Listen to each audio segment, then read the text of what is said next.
He was buried, but his footprint said otherwise. In the village of Indaleni, the earth was red and stubborn. It clung to the feet, to the hems of wrappers, to the memories of the dead.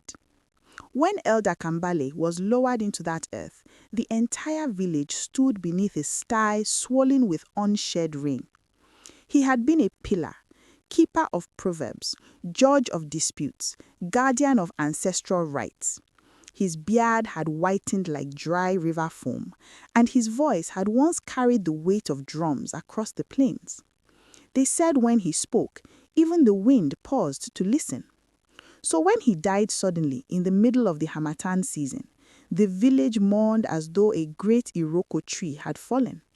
Women wailed until their throats turned raw. Men bowed their heads in silence. The griots sang of Kambale's wisdom, his fairness, his devotion to tradition.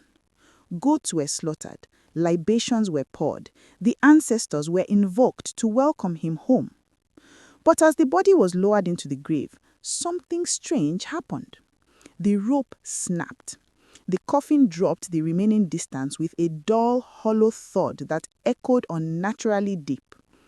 A murmur rippled through the crowd. The grave diggers hesitated. The village priest muttered that it was only old rope, brittle with age. Yet, when the first shovels of soil struck the coffin lid, a sudden gust of wind spiraled through the cemetery, lifting dust into spiraling columns. The fire torches flickered violently. One went out completely. Some of the elders exchanged uneasy glances. The earth swallowed him anyway. That night, the village slept uneasily. Dogs howled. Chickens stirred restlessly in their coops. The moon hung thin and sharp as a blade. And at the edge of the cemetery, where fresh soil still lay damp and unsettled, something shifted. The grave did not break open. The earth did not explode. Instead, slowly, quietly, two impressions formed in the soil above the burial mound. A left foot, then a right. Bare, deep, facing away from the grave. By dawn, the prints had crossed the cemetery path, moved between the baobab trees, and vanished into the village dust. They returned before sunrise. By morning, the grave looked undisturbed except for the trail. It was a young headsboy named Tano who first saw them. He had risen early to fetch water before tending goats. When he passed the cemetery, he noticed the marks and found. No one was allowed near a fresh grave at night. It was taboo. Tano followed the footprint with trembling curiosity. They led into the village square, past the shrine of ancestors, around the hut of Mama Sefu, the widow who had once quarreled bitterly with Kambale over farmland boundaries. Then they turned and walked back. Tano's mouth dried. The prints ended exactly where they had begun, at the grave. He ran. By midday, the entire village stood around the burial site again. Men examined the soil. Women covered their mouths. The village priest pressed his staff into the ground and declared it trickery. Children playing foolish games, he said sharply. But no child would dare, and no child's footprints were that large. The marks were unmistakably those of Elder Kambale. By evening, whispers had begun. Spirits do not rest when wronged. The earth does not hold what it rejects. Did he carry something unconfessed? The second night was worse. No one slept. Several men hid near the cemetery with spears and lanterns. They swore they would catch the culprit, human or spirit. The hours crawled. Crickets sang. Hyenas laughed in the distance. Then just past midnight, the air grew thick. The kind of heavy stillness that presses against the chest. The men later said they did not see the earth move. They did not hear digging, but they heard something else. Footsteps, soft, measured, deliberate, emerging from the direction of the grave. Lanterns flickered as the men turned, and there, clear in the moonlight, they watched fresh prints appear in the soil, one by one, as if invisible feet were pressing down upon the earth. A grown warrior named Biko tried to step forward. He could not. His legs refused. The prince passed between them, slow, purposeful, heading toward the huts. One lantern shattered as it slipped from trembling hands. By the time courage returned, the footprints had already moved beyond sight. At dawn, a scream tore through Indalini. A goat lay dead outside Mama Sefu's hut, its neck twisted unnaturally. No blood, no wound, just lifeless eyes staring at the rising sun. And there, circling the body, bare footprints, the same size, the same depth. They had walked around her hut 3 times before returning to the grave. Mama Sefu fainted. The priest's confidence began to crack. By the 3rd night, fear ruled the village. Children were kept indoors. Fires were burned outside every home. Drums were beaten to ward off wandering spirits. But nothing stopped the footsteps. They moved again, this time to the hut of the blacksmith, a strong man named Daramu, who had once accused Kambale of accepting a bribe in secret. His chickens were found dead at dawn. No blood, no wounds, just silence and Prince, always returning before the first rooster crowed. On the 4th morning, something changed. The prince did not stop at the grave. They circled it once, twice, then stopped at the head of the burial mound, as if waiting, as if demanding. The villagers gathered again, tension coiling like a serpent ready to strike. The oldest woman in Indaleni, Grandmother Naya, stepped forward. Her back was bent, but her eyes were sharp as flint. "The dead walk," she said quietly, "when truth is buried with them." A hush fell. "The earth," she continued, pressing her palm against the soil, "does not swallow lies." No one spoke, because in their hearts a question had already begun to grow. What had Elder Kambale taken to the grave, and why would the earth refuse to keep him? As the sun dipped low and shadows stretched long across the red soil, a final discovery was made. At the edge of the grave, partially uncovered by the night's disturbance, lay something small, metallic, tarnished. Not a burial token, not a ritual object. A ring, recognizable, belonging not to Kambale, but to someone who had disappeared many years ago and whose death had never been explained. That night, no drums were beaten, no fires burned. The village waited in suffocating silence, because they understood now. The footsteps were not wandering, they were searching, and whatever they sought, it had not yet been found. The village of Indaleni had never felt so small. Even the baobabs seemed to lean closer, listening. By the 2nd week after Elder Kambale's burial, the fear had become a living thing. No one went near the cemetery after sunset. Lanterns were left burning, but their flickering glow barely touched the trembling faces of villagers huddled in their huts. Grandmother Naya convened a meeting in the village square. Only the bravest or the most desperate attended. Her voice, though frail, carried the weight of authority. "We cannot ignore this," she said. "The dead speak when wrongs remain hidden. Kambale has not been judged, not by the living nor by the earth." A murmur ran through the crowd. Some whispered that Kambale's spirit was angry, others that some sin he had committed demanded the earth release him. Tano, the young herdsboy, sat at the back. He had seen the footprints countless times, each night leaving him more restless, more haunted. The image of the dead goat and the circle of prints around it burned into his mind. I saw them," he said quietly. "They are deliberate. They are looking for something or someone." Biko, the warrior, snorted. "Ghost stories, superstition. We are men, not children afraid of shadows." But even he could not shake the memory of that 4th night when the prince had paused, as if demanding attention. That evening, the village priest, Ekene, visited Kambale's grave.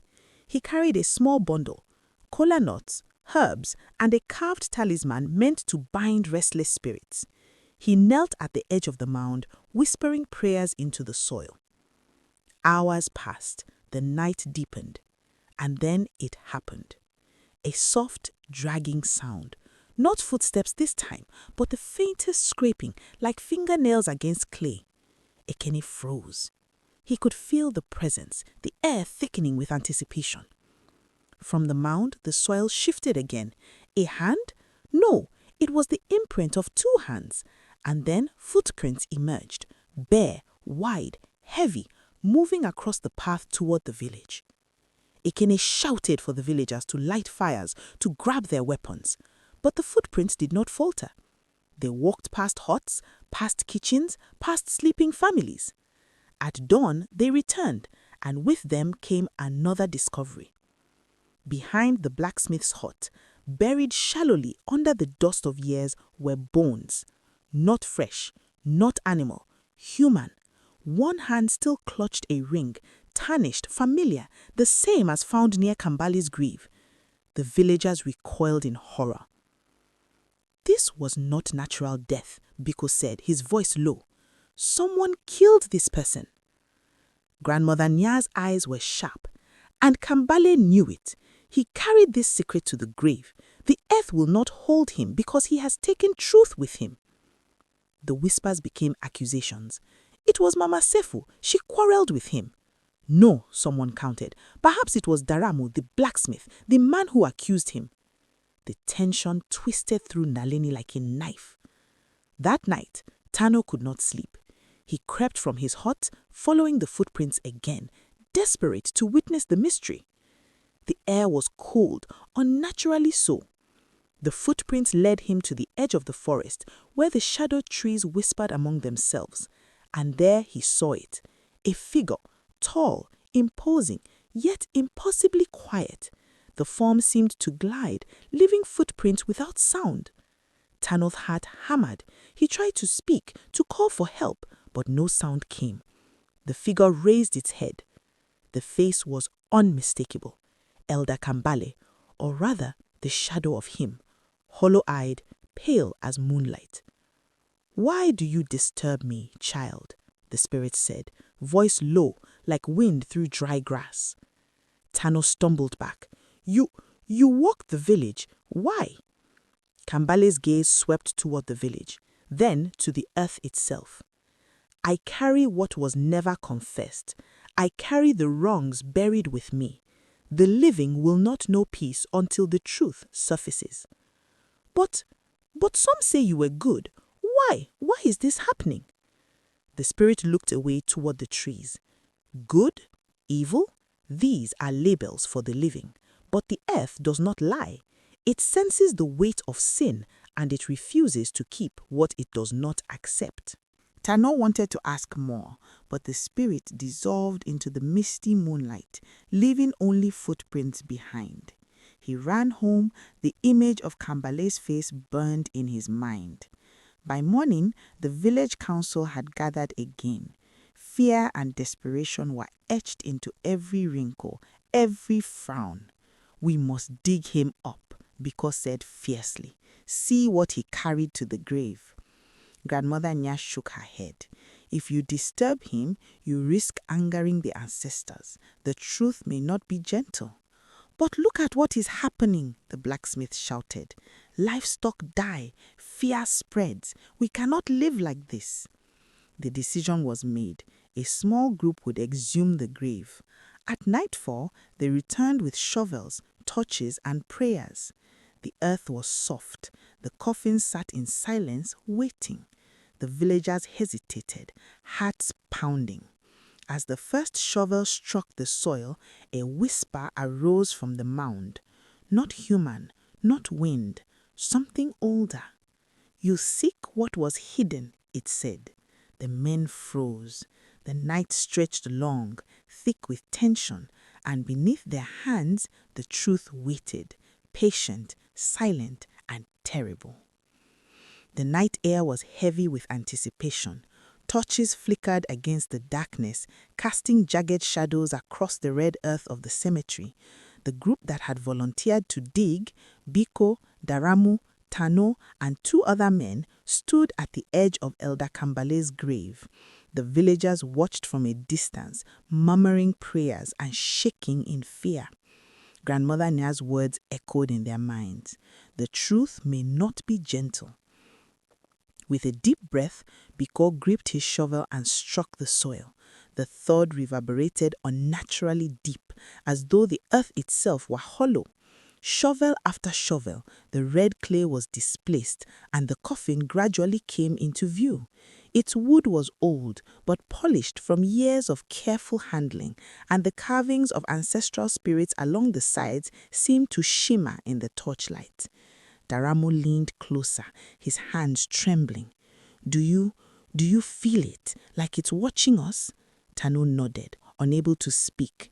Every nerve in his body screamed. The footprints, they had not stopped. Every night they had walked, circling the village, returning to the grave. And now, as the coffin lay exposed, there was a silence so profound that it pressed against the chest like a stone. Biko lifted the lid. Nothing happened at first. Then, a soft metallic rattle. Something inside the coffin shifted. The group jumped back. Torches clattered to the ground, splattering flickering light across the scene.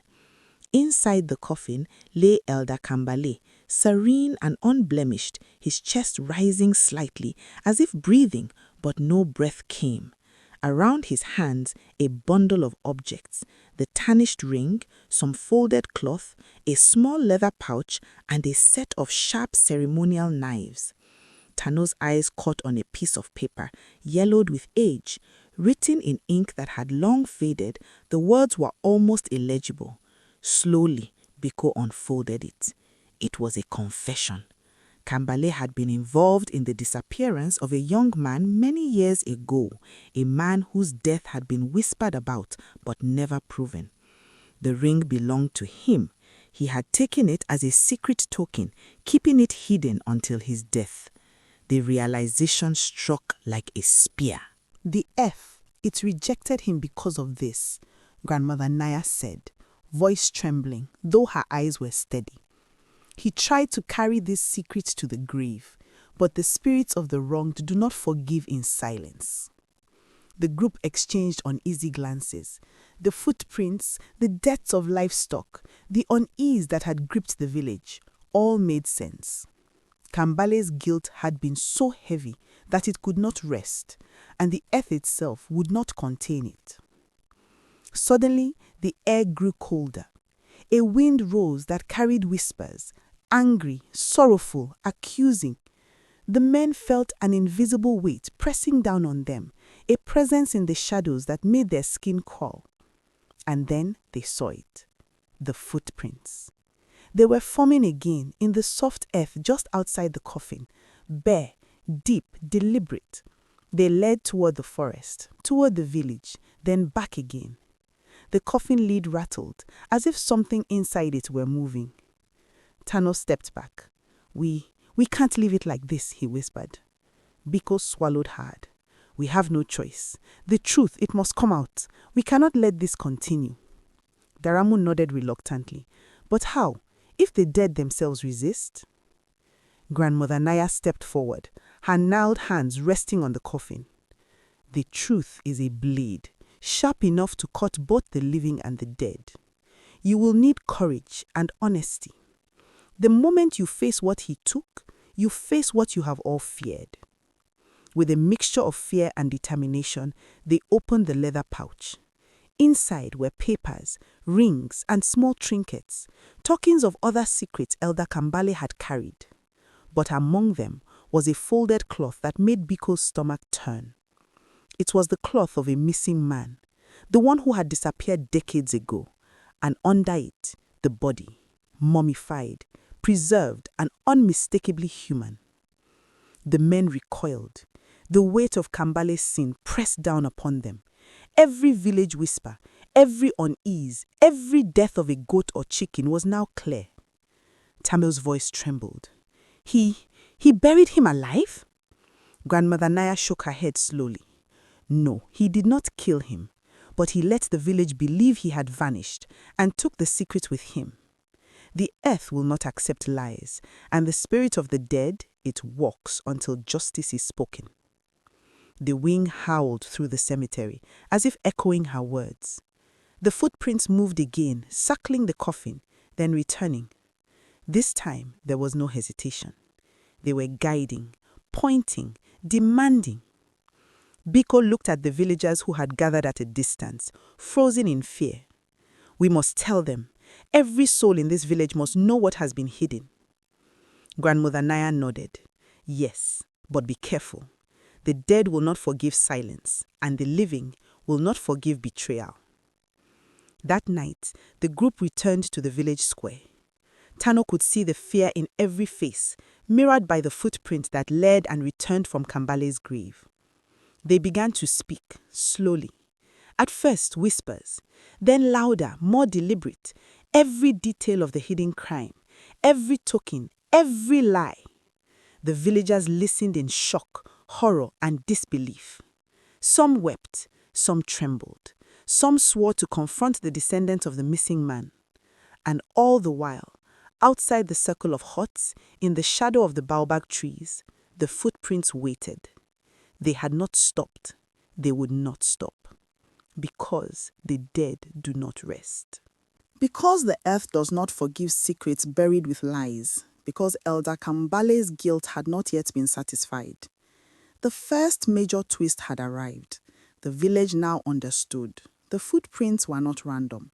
They were a summons, a call for truth, and the night was far from over. The night air in Daleni had never been so heavy. The villagers were on edge, their nerves raw from nights of restless terror. Every hut flickered with torchlight, but it could not pierce the darkness that seemed alive, waiting. Even the baobabs, ancient guardians of the land, loomed like silent sentinels, their twisted limbs casting monstrous shadows over the village. Biko, Daramu, Tano, and Grandmother Nia convened again at the grave. The coffin lay open, revealing Elder Kambale's remains and the hidden mementos of his unconfessed sin. The villagers had begun murmuring among themselves, debating what should be done. Many argued for immediate exposure of the truth. Others whispered that some things should remain buried, for fear the dead might retaliate. The first footprint appeared at midnight, bare, deep, deliberate. They emerged from the grave and with surgical precision circled the village square. Every villager who dared peek from their hut saw them. Heartbeats quickened, dogs barked in panic, chickens shrieked and scattered. The footprints paused at certain huts, those belonging to villagers who had once benefited from Kambale's silence or had themselves buried secrets that now stirred uneasily. Grandmother Nia approached the mound. He does not strike randomly, she murmured. He seeks those touched by his secret. He demands acknowledgement. Suddenly, the air turned colder, the kind of cold that clings to the skin, biting into the bones. A whisper, low and dreadful, slithered through the cemetery. You will speak, the villagers gasped. The voice was neither male nor female. It carried the weight of the grave, of justice unfulfilled. Biko stepped forward, gripping his spear, his knuckles white. We are men. Spirit will not command us. But even as he spoke, the earth trembled slightly beneath his feet. The footprints advanced toward him, stopping just short, as if measuring his courage. Biko shivered despite himself. Then chaos erupted. Outside the huts, livestock began to die in strange ways. Chickens fell lifeless mid-step. Goats twisted unnaturally, eyes wide, unseen. Even a cow collapsed with a mournful bellow, the villagers frozen in terror. Wherever the footprints passed, death and unease followed. Tano's legs trembled. It's not random, it's punishment. Grandmother Nia's face was grim. Justice demands payment, and the death of silence cannot be avoided. The villagers had no choice now. The truth had to be revealed publicly. The ring, the papers, the bones, they had to be shown to every person in the village. By torchlight, the group carried the coffin to the village square. Mothers clutched their children. Elders muttered prayers. The coffin lid rattled on its own, as if Kambale himself stared, restless. Tano stepped forward, hands shaking. This is what was hidden. Elder Kambale carried secrets to the grave. The bones of the missing man, the ring, all proof. The earth will not hold him until the truth is spoken. A collective shudder ran through the crowd. Some fainted, others wept uncontrollably. Biko held back vomit, struggling to maintain composure. Then the footprints moved again. They circled the square, paused at the newly exposed remains, and then pointed toward the hut of Mama Sefu. Her quarrel with him. Perhaps she knows more, Grandmother Nya whispered. Inside Mama Sefu's hut, she shook violently. She had hidden another secret, one that tied her to the young man's disappearance years ago. She had feared Kambale's wrath. She now realized that the dead would not forgive silence. Trembling, she emerged, her hands raised. I remember, she cried. It was an accident. We argued. He fell, and I did not save him. The villagers froze. Every eye turned to her, every heartbeat synchronized in fear and anticipation. The footprints paused at her feet. For the first time, they stopped moving. Silence fell. Grandmother Nya stepped forward. The truth has been spoken, she intoned. It is done. The earth can now rest him, if the living honor the confession. But the night was not yet over. A scream pierced the darkness. A villager who had once aided Kambale in hiding the body ran into the square, bloodied, tripping over footprints that seemed to shift beneath him. He fell, gasping, pointing to the shadows. You have lied! The footprints surged forward, chasing him, stamping the earth with relentless precision. The man vanished into the darkness, never to be seen again. The villagers understood then. Partial confessions were not enough. The dead demanded full accountability. Every hidden act, every silence that had protected the guilty must be unveiled. By dawn, exhaustion settled over the village. Fires smoldered in the square. The footprints had returned to the grave. The coffin was now firmly closed, torches still smoldering, and the footprints nowhere to be seen. Grandmother Nya, leaning on her crooked staff, addressed the villagers one last time. The earth is patient, but not endless. Speak the truth. Hide nothing. Honor the living and the dead. Only then will the footprints cease. The villagers nodded, the weight of their collective conscience pressing upon them.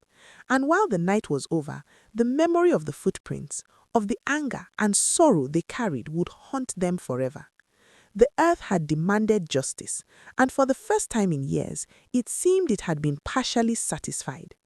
The sun rose over Ndaleni, painting the village in golden light, yet the shadow of the past nights lingered like smoke that refused to dissipate. The villagers gathered once more around Elder Kambale's grave, the coffin now firmly closed, torches still smoldering, and the footprint nowhere to be seen. Grandmother Nya, leaning on her crooked staff, addressed the people with a voice both gentle and commanding. The dead will walk when truth is buried with them. Kambale's footprint ceased only because some of the hidden sins have been spoken aloud. Yet the earth is patient, and the living still have a choice. The villagers were silent. Some feared further reprisals. Others wondered if the footprints might return one night, carrying vengeance far worse than before. Biko stepped forward, eyes scanning the grave. Do we dig him up, expose everything fully, or do we leave him buried and hope the earth finally rests him? Grandmother Nya's gaze swept across the village. That is the choice. Justice demands transparency, but the living may choose mercy or fear. Remember, the dead watch not just the guilty, but all who remain silent. The truth spoken is a bridge, the unspoken a trap. Mama Sefu, tears streaking her face, knelt at the mound. I have confessed what I did. Let him rest. Let the footprints vanish forever. The blacksmith, Daramo, and Tano nodded. Even Biko hesitated. Each understood that digging the coffin might satisfy curiosity, but it could awaken forces beyond their control. After a long silence, the villagers made their choice. They would leave Kambale in the earth, but they would carry the truth with them.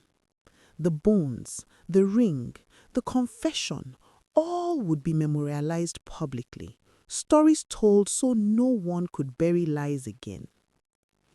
As they closed the earth with their shovels, a final whisper brushed through the cemetery.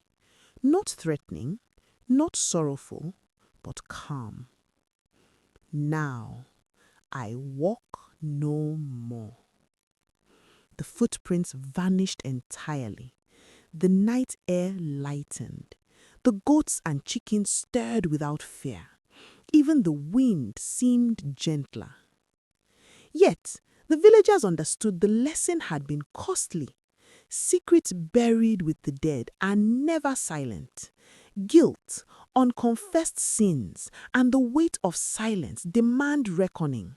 Sometimes through shadows that walk at night, sometimes through the conscience of the living. Grandmother Naya looked at the village one last time. Remember this, the earth remembers what the heart hides, and the footprints of truth cannot be erased. And so, Ndaleni endured. The memory of Kambale and his nightly walks became a story told to every child, a story of guilt, confession, and ancestral justice, a story to remind them that while the dead may rest, the consequences of hidden sins walk on until the living face them. The village returned to life, cautious, respectful, and wiser. But every so often, when the wind rustled the trees just right, villagers swore they could see faint impressions in the earth, leading to the grave and back again. A quiet reminder that truth, once disturbed, cannot be forgotten.